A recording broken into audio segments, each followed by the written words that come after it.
નમસ્કાર દોસ્તો, ફરી એકવાર મોસ્ટ આઈએમપી એમસીક્યુ સિરીઝમાં તમારા બધાનું સ્વાગત છે. ચાલીએ તો સીધા એમસીક્યુ પર જઈએ. પહેલો એમસીક્યુ છે કે આમુખનું પ્રારૂપ તૈયાર કરનાર કોણ હતું? સિમ્પલ, આમુખનું પ્રારૂપ કોણે તૈયાર કર્યું હતું? જવાહરલાલ નહેરુએ. બીજો એમસીક્યુ છે કે આમુખનો સ્ત્રોત કયા દેશમાંથી લીધો છે?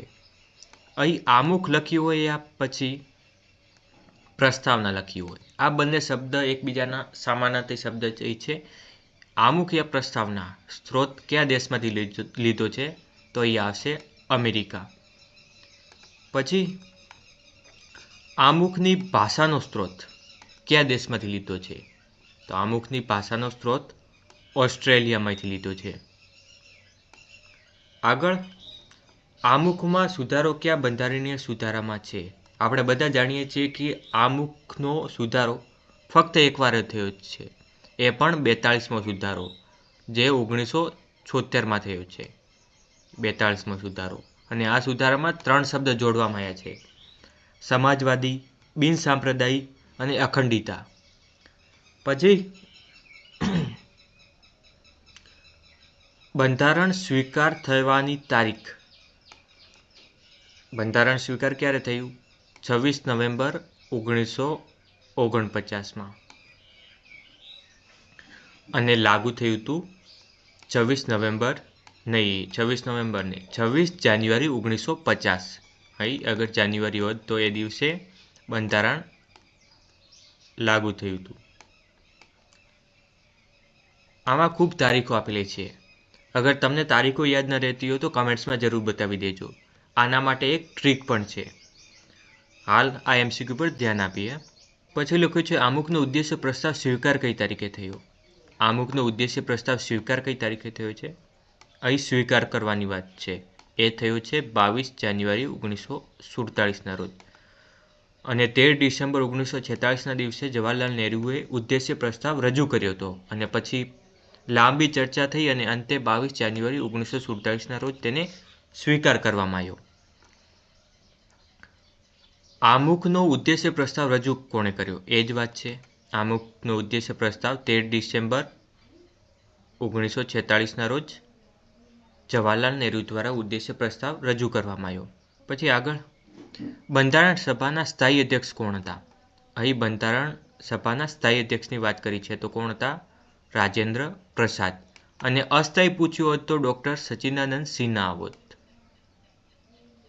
આગળ, ભારતીય બંધારણની ડિઝાઇન કોણે તૈયાર કરી? અહીં ડિઝાઇનની વાત છે તો પ્રેમ બિહારી નારાયણ રાયદારે બંધારણની ડિઝાઇન તૈયાર કરી. પછી આમુખમાં ભારત શબ્દનો ઉલ્લેખ કેટલી વાર થયો છે? ભારત શબ્દનો ઉલ્લેખ માત્ર આમુખમાં 2 વાર જ થયો છે, ફક્ત 2 વાર. પછી બંધારણીય સુધારા કરવાની પ્રક્રિયા કયા દેશમાંથી લેવામાં આવી? બંધારણમાં આપણે સુધારા કરી શકીએ એની પ્રક્રિયા કયા દેશમાંથી લેવામાં આવી? તો એ આવશે દક્ષિણ આફ્રિકામાંથી. પછી ગણતંત્ર, સ્વતંત્રતા, સમાનતા અને બંધુત્વ કયા દેશમાંથી લેવામાં આવ્યું? ફ્રાન્સમાંથી. આગળ, જાહેર સેવા આયોગ કયા અધિવેશનમાંથી લેવામાં આવ્યું? જાહેર સેવા આયોગ એ ભારત સરકાર અધિનિયમ 1935માંથી લેવામાં આવ્યું છે. આમુખમાં કેટલી વખત સુધારા થયા? ફક્ત એક વાર જ થયો, એ પણ 42મો સુધારો, જે 1976માં થયો હતો. પછી આમુખનો ઉદ્દેશ્ય પ્રસ્તાવ ક્યારે રજૂ કરવામાં આવ્યો? એ જ વાત થઈ. જવાહરલાલ નહેરુએ 13 ડિસેમ્બર 1946ના રોજ આમુખનો ઉદ્દેશ્ય પ્રસ્તાવ રજૂ કર્યો. ચલીએ આ એમસીક્યુ પણ સાથે લેતા ચલીએ. મિઝોરમની રાજધાની કઈ છે? મિઝોરમની રાજધાની સૌથી પહેલાં ઈટાનગર કયા રાજ્યની રાજધાની છે? તો અરુણાચલ પ્રદેશની રાજધાની છે. પછી ઇન્ફાલ કયા રાજ્યની રાજધાની છે? તો એ મણિપુરની છે. ક્યાંની છે?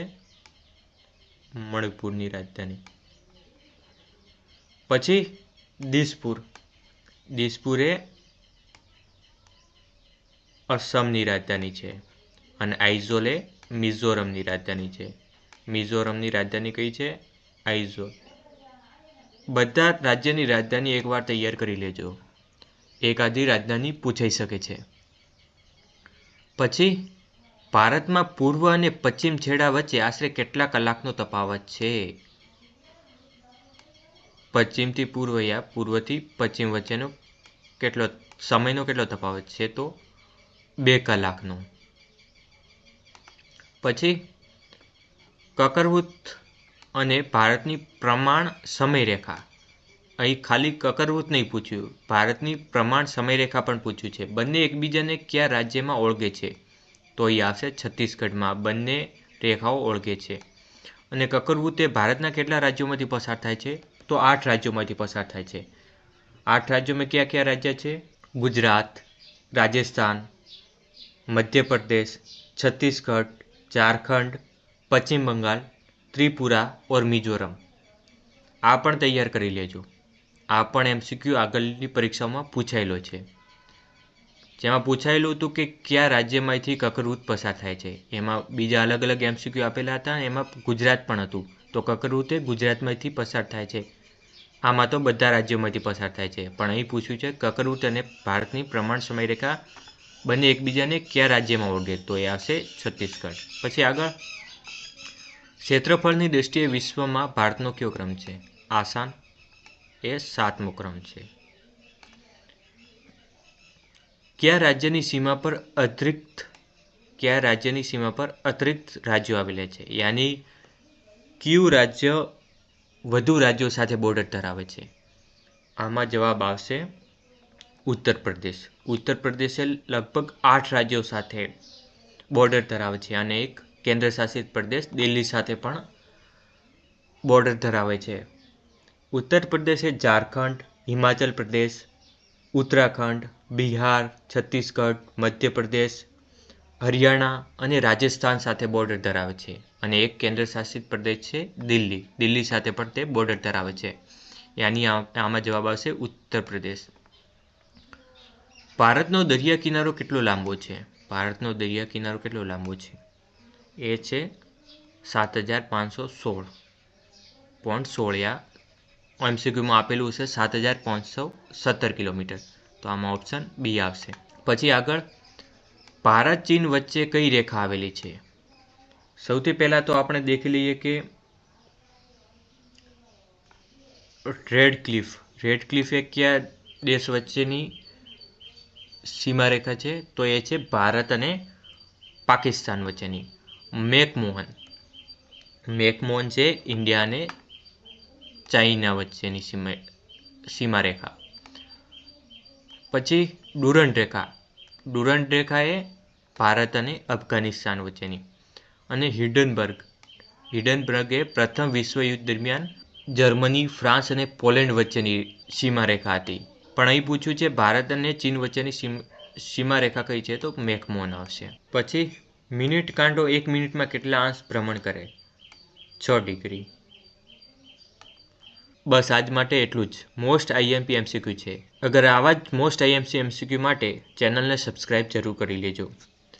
અને તમને અગર બંધારણ અને આમુખની જે શરૂઆત, પ્રથમ વાંચન, અંતિમ વાંચન, સ્વીકારવાની તારીખ, એ બધી તારીખો અગર યાદ ન રહે તો કોમેન્ટ્સમાં જરૂર બતાવી દેજો.